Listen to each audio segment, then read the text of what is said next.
गुजरे ऐसी हर रात रात हो ख्वाहिशों से बात बात आशाएं लेकर सूरज से आग आग गाए जा अपना राग राग आशाएं कुछ ऐसा करके दिखा। गुड मॉर्निंग फ्रेंड्स, आज 12th क्लास का हम ऑर्गेनिक केमिस्ट्री का 10वां चैप्टर स्टार्ट कर रहे हैं जिसका नाम है halo alkane and hello arene.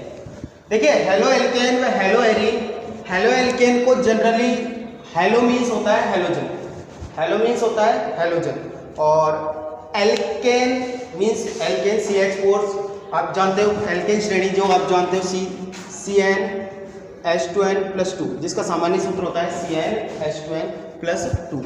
Hello का मीन्स है यहाँ पर हेलोजन, हेलो का मीन्स क्या है हेलोजन। हेलोजन आप जानते हो, हेलोजन 17वें वर्ग का तत्व है। 17वें वर्ग के तत्व हैं क्लोरीन, क्लोरीन, ब्रोमीन और आयोडीन। बात करें हेलो एल्केन के, हेलो एल्केन को एक सामान्य इसी में ही एक नाम और दिया जाता है एल्किल हैलाइड।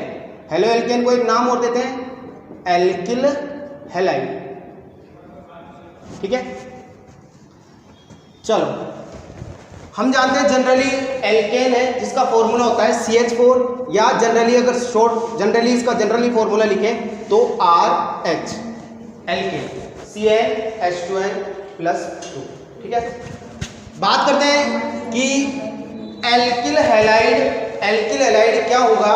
एल्किल हैलाइड का मतलब है कि एल्केन श्रेणी का, एल्केन श्रेणी में जुड़े हुए हाइड्रोजन परमाणु, एल्केन श्रेणी में जुड़े हुए हाइड्रोजन परमाणु यदि हैलोजन परमाणु द्वारा प्रतिस्थापित कर दिए जाए। एल्केन श्रेणी हाइड्रोजन है, हाइड्रोजन परमाणु का प्रतिस्थापन किस परमाणु द्वारा कर दिया जाए, हैलोजन परमाणु द्वारा, तो उसे हम कहेंगे एल्किल हैलाइड या हेलो एल्केन।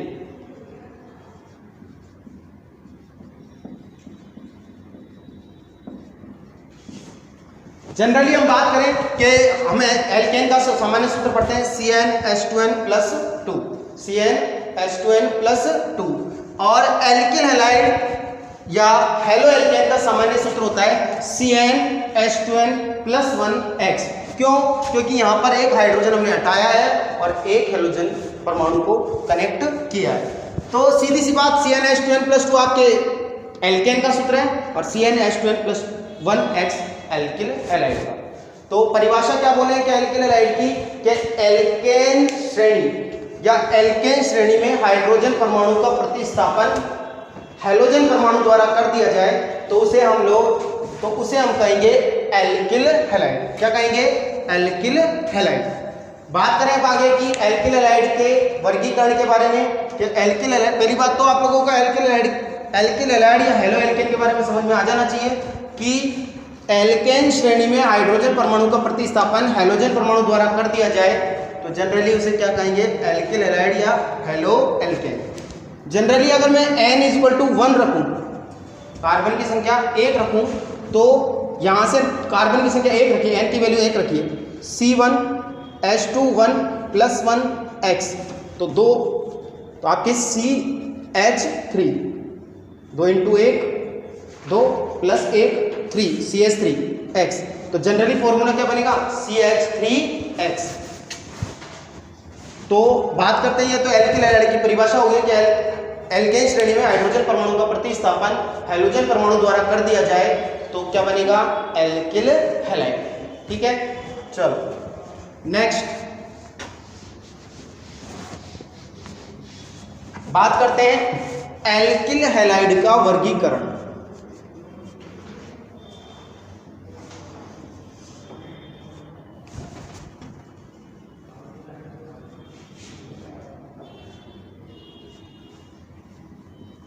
एल्किल हैलाइड का वर्गीकरण, एल्किल हैलाइड के वर्गीकरण में इसका वर्गीकरण बहुत कार्बन परमाणु की संख्या के आधार पर, हैलोजन परमाणु की संख्या के आधार पर, कार्बन परमाणु कितने कार्बन से जुड़ा हुआ है या हैलोजन परमाणु कितने हैं उस आधार पर इसका वर्गीकरण किया जाता है। जैसे आपके हम बहुत सारे इसका वर्गीकरण करेंगे, एलिलिक हैलाइड है, बेंजीलिक हैलाइड है, आपके बाइमिलिक हैलाइड है, प्राथमिक कार्बन, द्वितीयक कार्बन, तृतीयक कार्बन।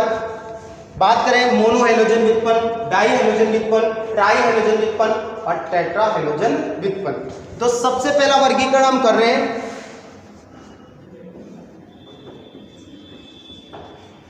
हैलोजन परमाणु की संख्या के आधार पर। पहला वर्गीकरण क्या है? हैलोजन परमाणु की संख्या के आधार पर। हैलोजन परमाणु की संख्या के आधार पर हम जानते हैं जनरली कार्बन की संयोजकता होती है 4। कार्बन पर हाइड्रोजन, एल्केन श्रेणी में कार्बन पर हाइड्रोजन कितने जुड़े होते हैं? 4। एक हाइड्रोजन का प्रतिस्थापन अगर एक हैलोजन परमाणु द्वारा कर दिया जाए तो उसे क्या कहेंगे? मोनो हैलोजन व्युत्पन्न। क्या कहेंगे? मोनो हैलोजन व्युत्पन्न। अगर कार्बन परमाणु पर कितने हाइड्रोजन थे? 4। कार्बन परमाणु पर कितने हाइड्रोजन थे? 4। एक हाइड्रोजन का प्रतिस्थापन एक हैलोजन द्वारा कर दिया गया तो उसे क्या रहे? मोनो हैलोजन व्युत्पन्न। सपोज कीजिए कि अगर जनरली बात कर रहे हैं CH4 की, मेथेन, ठीक है, इसमें से मैंने एक हाइड्रोजन हटाकर आपके हैलोजन परमाणु जोड़ दिया, कनेक्ट किया, तो बनेगा CH3X।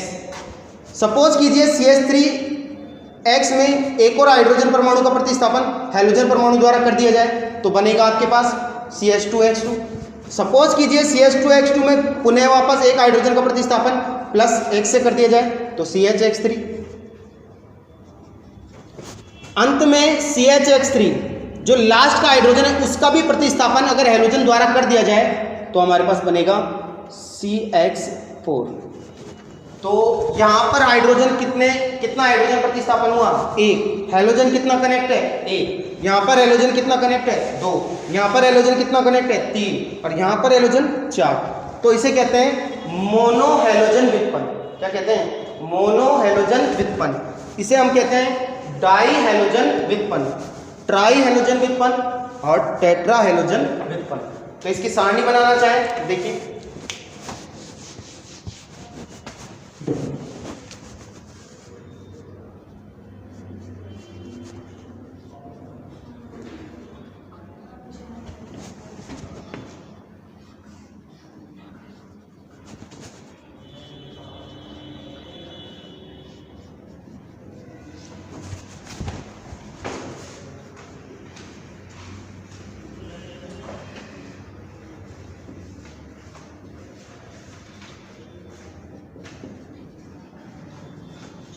सामान्य नाम इसका होगा मैथिल क्लोराइड।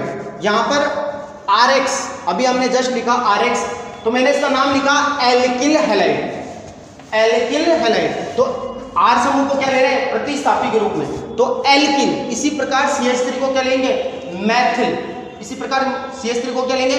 मैथिल। X को क्या बोला मैंने? हैलाइड। तो क्लोरीन को क्या बोलेंगे? क्लोराइड। तो नाम होगा सामान्य नाम मैथिल क्लोराइड। कौन सा नाम है इसका? सामान्य नाम। बात करें इसका, आप लोगों ने जनरली एक लिगेंड पढ़ा हमने EN का नाम है एथिलीन डाईएमीन। एथिलीन डाईएमीन जनरली सूत्र पढ़ते हैं CH2 डबल बॉन्ड CH2, ये NH2 और NH2। एथिलीन डाईएमीन, EN का मीन्स क्या है? एथिलीन डाईएमीन। तो जब दो संयोजकता मुक्त हो तो उसे बोलते हैं इलीन। क्या बोलते हैं? इलीन। तो जनरली यहां पर इसको, यहां पर भी CH2 को अगर हम देखें तो दो संयोजकता मुक्त है, तो इसके नाम के अंत में जब दो संयोजकता, एक ही कार्बन से दो संयोजकता मुक्त होती है तो वर्डिंग आती है इलीन। क्या आती है? इलीन। तो इसका नाम जाएगा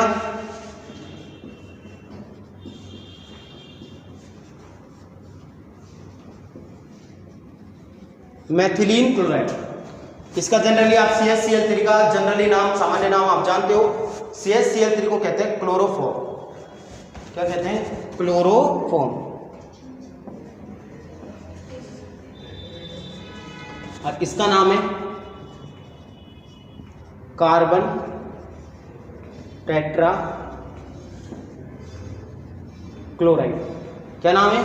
कार्बन टेट्रा क्लोराइड। ये तो इसके हो गए सामान्य नाम। बात करते हैं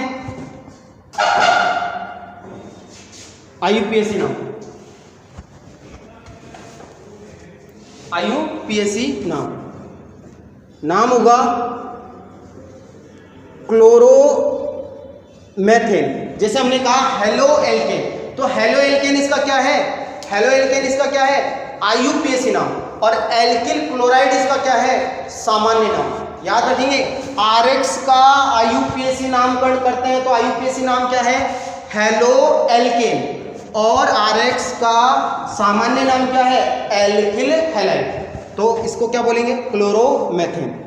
कितने क्लोरीन है 2, डाई क्लोरोमेथेन,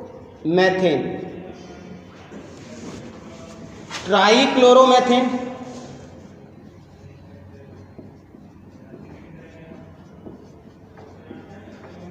और टेट्रा क्लोरोमेथेन।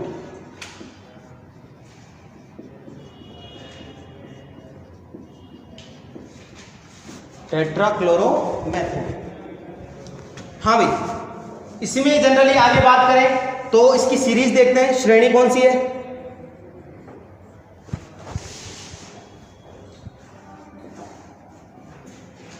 श्रेणी कितने हेलोजन व्युत्पन्न है इसमें, एक ही है क्या, एक, तो इसे कहते हैं मोनो हेलोजन व्युत्पन्न।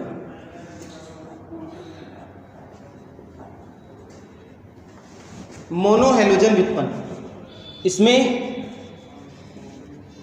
डाई हेलोजन व्युत्पन्न, इसे कहते हैं ट्राई हेलोजन व्युत्पन्न, और इसे कहते हैं टेट्रा हेलोजन व्युत्पन्न। तो एक बार वापस समझ लीजिए कि हमने वर्गीकरण किया हेलोजन परमाणु की संख्या के आधार पर, हेलोजन परमाणु की संख्या के आधार पर, हेलोजन परमाणु की संख्या के आधार पर अगर एल्केन श्रेणी में एक हाइड्रोजन का प्रतिस्थापन एक हेलोजन परमाणु द्वारा कर दिया जाए तो उस श्रेणी को कहेंगे हम मोनो हेलोजन व्युत्पन्न, मोनो हेलोजन श्रेणी। अगर दो हाइड्रोजन परमाणुओं का प्रतिस्थापन दो हाइड्रोजन परमाणुओं का प्रतिस्थापन दो हेलोजन द्वारा कर दिया जाए तो डाई हेलोजन, तीन हेलोजन द्वारा ट्राई हेलोजन, और 4 हाइड्रोजन परमाणुओं का प्रतिस्थापन 4 हाइड्रोजन परमाणु द्वारा कर दिया जाए तो टेट्रा हेलोजन। अब आगे की श्रेणी नहीं हो सकती क्योंकि कार्बनिक संयोजकता 4 ही होती है। बात करें CH3Cl का, याद रखेंगे कि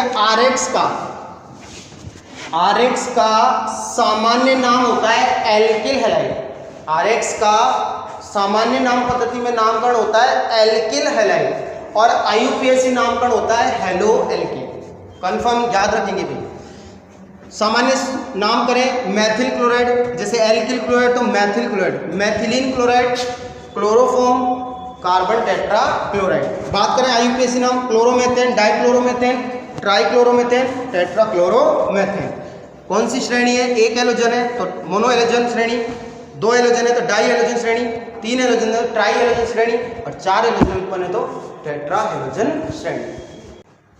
नेक्स्ट वर्गीकरण हम अब तक तो हमने इसका पहला वर्गीकरण हमने किया क्या हेलोजन परमाणुओं की संख्या के आधार पर।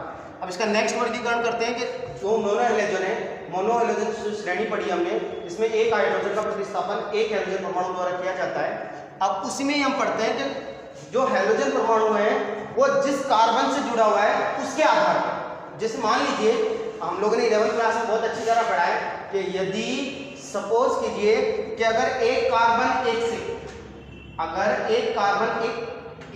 है एल्केन श्रेणी में, एक कार्बन एक अन्य कार्बन से जुड़ा हुआ है तो उसे कहते हैं हम जनरली प्राथमिक कार्बन। क्या कहते हैं, प्राथमिक कार्बन। अगर एक कार्बन दो कार्बन से अटैच है तो उसे कहते हैं द्वितीयक कार्बन। सपोज कीजिए एक कार्बन 3 कार्बन से अटैच है तो उसे कहेंगे तृतीयक कार्बन। एक कार्बन 4 कार्बन से अटैच है तो क्या कहेंगे, चतुर्थ कार्बन, या हम यूं कहें। अब इसी में हम बात करें कि प्राथमिक कार्बन, द्वितीय कार्बन, तृतीय कार्बन की बात करें प्राथमिक कार्बन में, लेकिन हम यहाँ पर प्रतिस्थापी के रूप में कहेंगे। प्रतिस्थापी के रूप में प्रतिस्थापी यहाँ पर एक हाइड्रोजन का प्रतिस्थापन हमने कार्बन के द्वारा एक हेलोजन परमाणु का प्रतिस्थापन हाइड्रोजन के द्वारा कर दिया गया। तो अब मैथिल जैसे फर्स्ट एग्जांपल CH3Cl। पहली तो जनरली आप बात करते हैं कि सारे के सारे जो हाइड्रोजन परमाणु हैं, हाइड्रोजन परमाणु एक एक हाइड्रोजन का प्रतिस्थापन हमने एक एक हैलोजन के द्वारा कर रखा है। एक एक हाइड्रोजन का प्रतिस्थापन एक एक हैलोजन के द्वारा कर रखा है।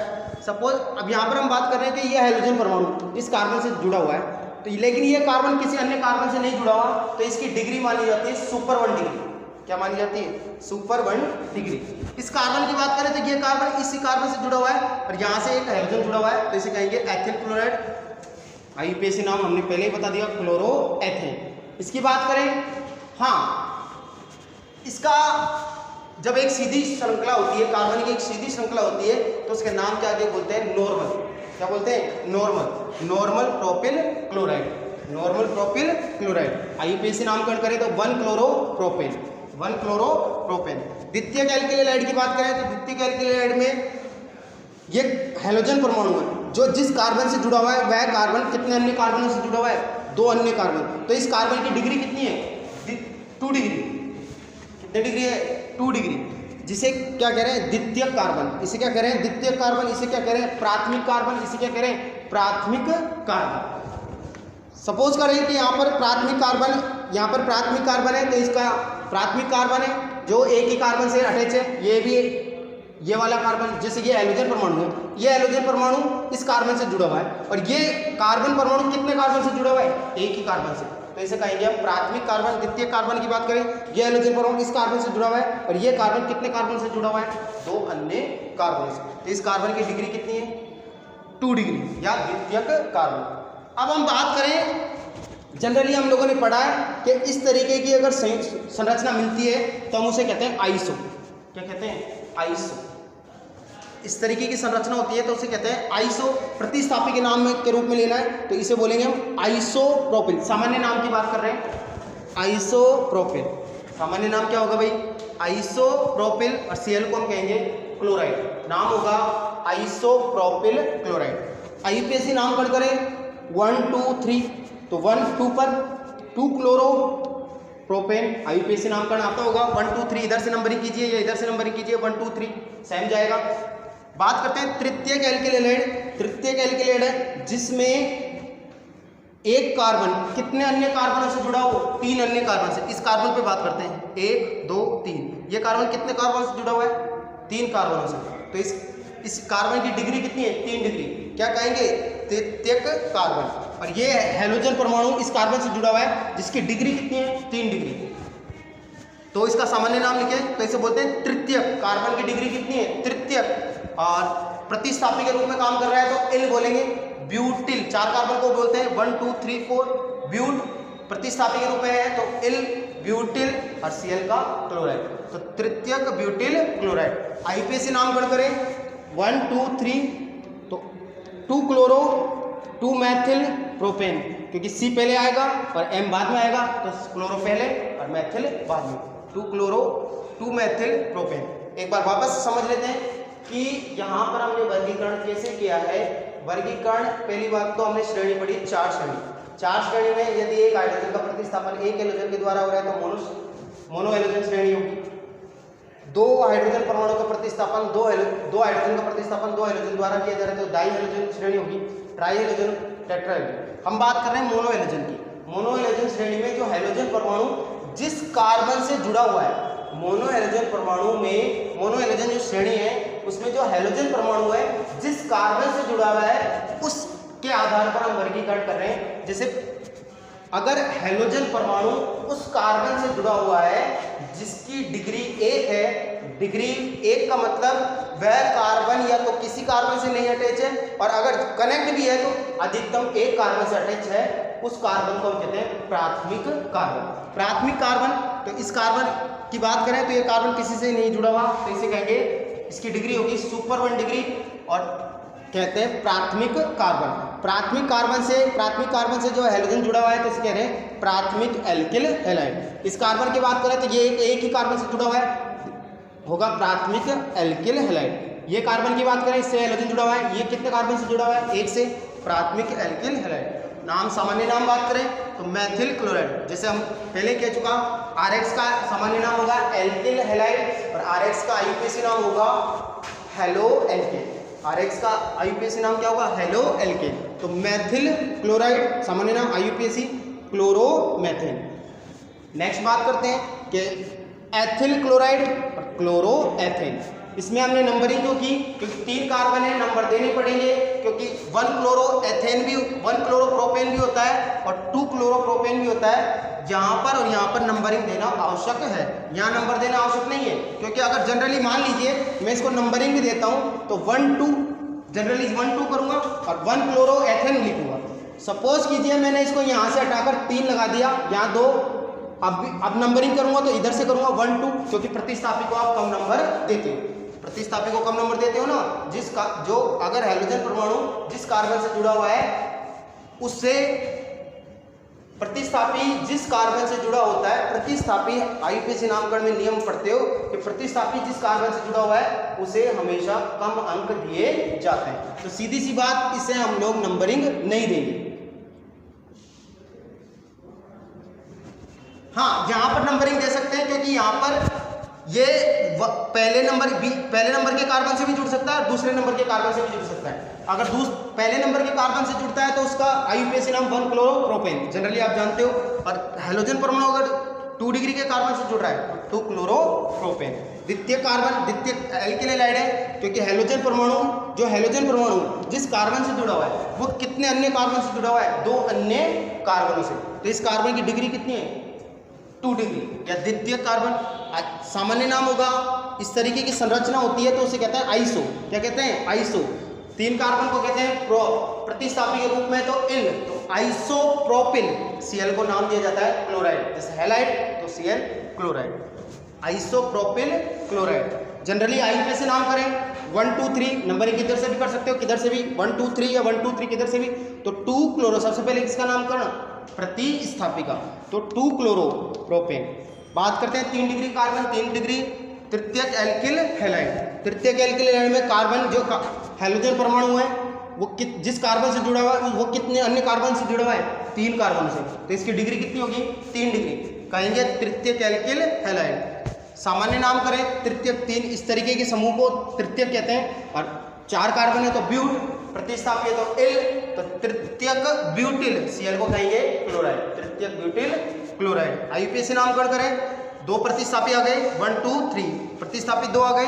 एक तो क्लोरो है जो C से स्टार्ट होता है, एक M है मैथिल से स्टार्ट होता है। हम जानते हैं जनरली ABCD में जब हम जानते हैं तो उनके क्रम अनुसार नामकरण किया जाता है। तो मैथिल का M, क्लोरो का C पहले आता है, तो 2 क्लोरो 2 मैथिल, 3 कार्बन को कहेंगे प्रोपेन, नाम होगा 2 क्लोरो 2 मैथिल प्रोपेन।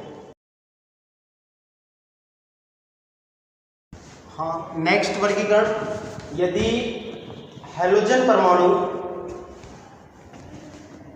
sp3 संकरित कार्बन से जुड़ा है, यदि हैलोजन परमाणु sp3 संकरित कार्बन से जुड़ा है। देखो जनरली आप लोगों को संकरण में दिक्कत आती है कि सर कि कार्बन परमाणु पर संकरण कैसे निकालें। कार्बन परमाणु में जैसे sp3 संकरण कह दिया, sp2 संकरण कह दिया या sp संकरण कह दिया। सुनिए मेरी बात, आप लोगों को अगर किसी भी कार्बनिक अणु पर अगर संकरण निकालना है तो जनरली आप लोगों को सिग्मा बंध काउंट करने हैं। क्या काउंट करने हैं? सिग्मा बंध। अगर सिग्मा बंध आपके पास में 2 आ रहे हैं तो संकरण जाएगा sp, सिग्मा बंध अगर 3 आ रहे हैं तो संकरण जाएगा sp2, और सिग्मा बंध अगर 4 जा रहे हैं तो संकरण आएगा sp3। फॉर एग्जाम्पल मैं आप लोगों से बात करता हूँ, एक बात इसमें हम और भी बात कर लेते हैं, बहुत इंपॉर्टेंट बात है कि एकल बंध होता है वो तो होता है सिग्मा बंध। एकल बंध होता है वो तो क्या होता है? सिग्मा बंध। मान लीजिए कि द्विबंध है, द्विबंध में ऊपर वाला होता है पाई बंध, नीचे वाला होता है सिग्मा बंध। सपोज दैट हम पढ़ते हैं त्रिबंध भी पढ़ते हैं, त्रिबंध में बीच वाला सिग्मा बंध होता है, ऊपर नीचे होता है पाई बंध। ठीक है, अब हम यूँ कह रहे हैं, मैं आपको समझाना चाहता हूँ कि sp3 संकरण कब होगा, sp2 संकरण कब होगा, sp संकरण कब होगा। जनरली आप जानते हैं sp संकरण होगा तो ज्यामिति रेखीय होगी, sp2 संकरण होगा तो ज्यामिति त्रिकोणीय होगी, समतल त्रिकोणीय, और अगर संकरण sp3 होगा तो ज्यामिति होगी समचतुष्फलक की। अब आगे हम बात करते हैं कि भाई मैंने आपको पहले अब बता दिया कि सिंगल बॉन्ड होगा तो एक सिग्मा बॉन्ड, डबल बॉन्ड होगा तो एक पाई बॉन्ड, एक पाई होगा और एक सिग्मा होगा, और ट्रिपल बॉन्ड है तो बीच वाला सिग्मा ऊपर नीचे पाई। आप लोगों को अगर संकरण काउंट करना है तो आप लोगों को ओनली काउंट करना है सिग्मा बॉन्ड। क्या काउंट करना है? Sigma bond. जैसे जनरली मैंने कहा एथाइन, अब एथाइन का सूत्र आपको आना चाहिए, ये होता है एथाइन, ठीक है। दो कार्बन को एथ कहते हैं, ट्रिपल बॉन्ड को आइन कहते हैं, तो नाम होगा एथाइन। इस कार्बन पे मुझे संकरण निकालना है कि संकरण क्या होगा। मैंने अभी जस्ट बताया कि ट्रिपल बॉन्ड होगा तो ऊपर वाला पाई, नीचे वाला पाई, बीच वाला सिग्मा, और ये एकल बंध है तो ये भी सिग्मा। तो इस कार्बन पर सिग्मा बंध कितने हैं? 2। इस कार्बन पर बंध कितने हैं? 2। सिग्मा बंध कितने हैं? 2। तो इस पर संकरण क्या जाएगा? ऐसे। बात करते हैं जैसे CH4,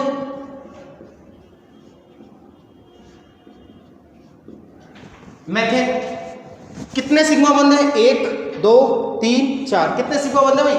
4 सिग्मा बंध है तो संकरण क्या होगा? sp3। ज्यामिति होगी समचतुष्क फल की। फॉर एग्जांपल मैंने कहा बेंजीन वाले, बेंजीन वाले में एकांतर क्रम में क्या होते हैं? द्विबंध। प्रत्येक कार्बन परमाणु पर क्या होता है? एक एक हाइड्रोजन। एकांतर क्रम में होते हैं द्विबंध और प्रत्येक कार्बन परमाणु पर क्या होता है? एक एक हाइड्रोजन। मैं इस कार्बन पर मुझे संकरण निकालना है तो एक तो ये कैसा है? द्विबंध है। ये कैसा होगा? पाई, ये होगा सिग्मा। ये एकल बंध है और ये एकल बंध है, तो सिग्मा बंध कितने हैं इस कार्बन पे? 3। तो संकरण, तो इस पर संकरण क्या चलेगा? sp2। प्रत्येक कार्बन, बेंजीन के प्रत्येक कार्बन परमाणु पर संकरण क्या होता है? sp2। समतली होती है।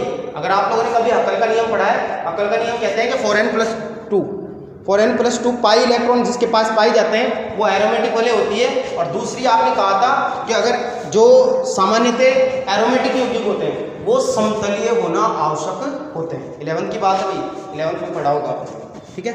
इसी में हम बात करें, जैसे CO2 की बात करता हूँ।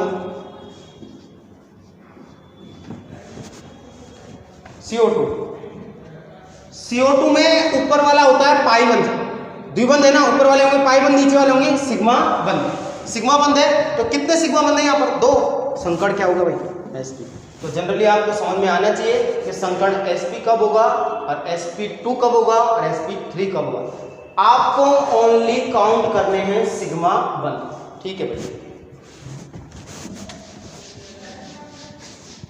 चलो बात करते हैं हमारे नेक्स्ट जो वर्गीकरण चल रहा है बेंजीलिक हैलाइड।